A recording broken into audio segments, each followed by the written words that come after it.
ఇక కొర్నేలు ఇంటి దగ్గర జరిగిన సందర్భానికి వద్దాం.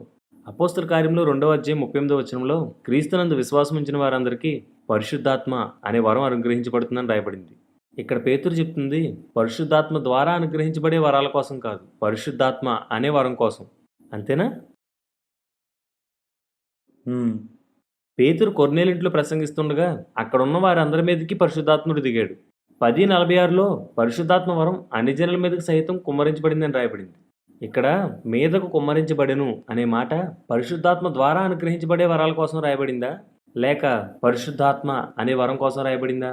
వరాన్ని అయితే పొందడం అంటాం, పరిశుద్ధాత్మనైతే కుమ్మరించబడడం లేదా మీదకు రావడం అంటాం.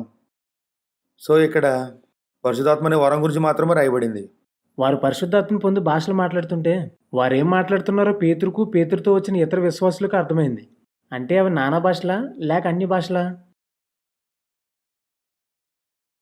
పేతురు మాట్లాడుతూ తాను పరిశుద్ధాత్మను ఎలాగ పొందాడో వీళ్ళు కూడా అలాగే పొందారు అన్నాడు.